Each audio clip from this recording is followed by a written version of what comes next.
We're going to talk about LSD, a famous psychedelic drug, just for a moment. This video is still about Neem Karoli Baba, but trust us, it will all make sense in a minute. LSDs, or acids, are popular drugs that can alter the state of your mind, and the acid trip can last for up to 12 hours. It can cause strange sensations, hallucinations, and you can easily lose control of your emotions. Even a small quantity has that kind of impact. Sounds like something that would affect every human being, isn't it? Especially someone who would have it for the first time. But Neem Karoli Baba disagrees, and not just theoretically. The Indian saint consumed a good quantity of LSDs, or Yogi medicine as he called it, and nothing happened. Literally. But why? Stay with us and we'll reveal one of the most fascinating stories about Neem Karoli Baba. Right after I met him, he said to me, "You got any of that yogi medicine?" I said, "What yogi medicine?" I thought he meant vitamins. I said, "I've got some, but they won't help a man like you, you know." He said, "Yogi medicine, yogi." And somebody said, "I think he means the acid." I said, "You mean acid?" He said, "Yeah." So I brought acid, and I had pills that were 300 micrograms each. So he held out his hand, so I gave him one, which is a good dose. And he kept, come on, so I gave him a second dose. Come on, he gave him a third. Now, 900 micrograms for a new person, I mean, he was heavyweight, but that's still a good size, and it was really good acid. So he goes like this, see?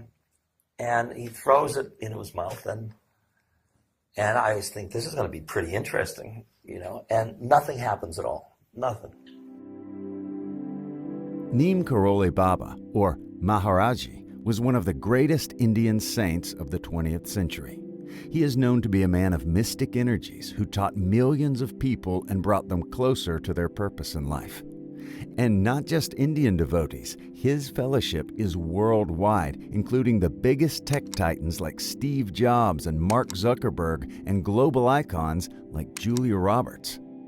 Hinduism is something that I'm very intrigued by and very interested in. Where did it come from? Where did the interest come from? It came from seeing a picture of a guru called Neem Karoli Baba. And I was so drawn to the picture of this person, and I didn't know who he was or what he was about, but felt a very strong interest. Baba attained enlightenment by the age of 17 and became a phenomenon in northern India over a short period of time. He was an ardent devotee of Lord Hanuman and even established more than 100 temples devoted to him. He was born Lakshmi Narayan Sharma, but was named Neem Karoli Baba after a miraculous incident on a train which he boarded without a ticket at Neem Karoli, India. He was forced out by the conductor, which shockingly halted the train.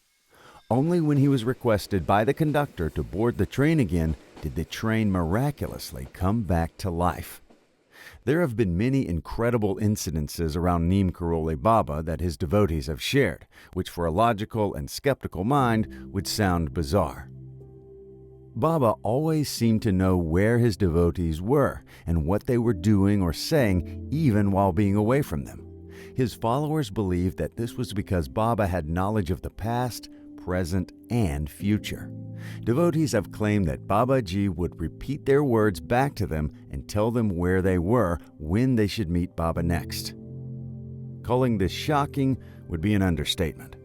One time, a small group of devotees offered exactly 8 oranges to Baba in a basket, which, after prayer, Babaji ended up distributing as prasad.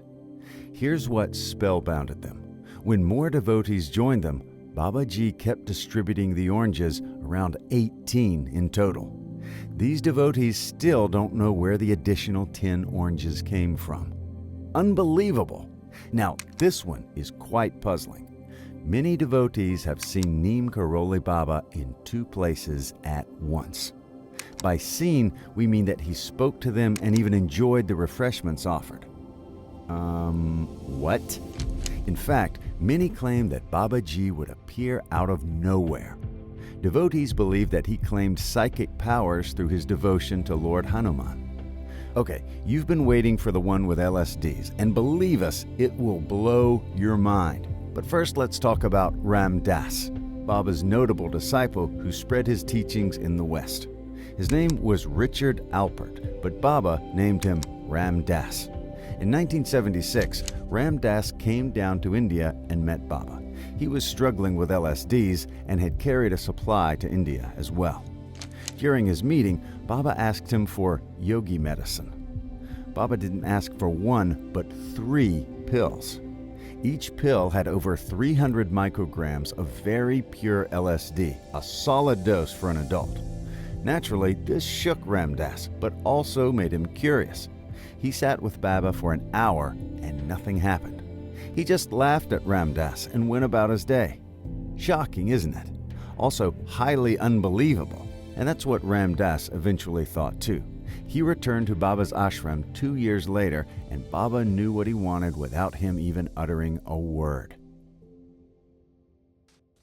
As I shared how Neem Karoli Baba would know what his devotees were thinking, well, he understood Ram Dass's doubts too. Baba again asked for the yogi medicine, and this time he consumed 1,200 micrograms of LSD by showing each pill as he swallowed it. To tease Ram Dass, Baba pretended to lose his mind for a few minutes, but then returned to normalcy. The whole incident made Ram Dass question Baba's mystic powers first, and then reaffirmed his faith even more. In his book, Be Here Now, Ram Dass claims that it happened because the guru already had such profoundly mystical abilities. Ram Dass believes that spiritual practices such as meditation and yoga can induce the same powerful mystical states as psychedelics, but in a more stable, permanent fashion. It still doesn't satisfy our curiosity because LSDs are really powerful.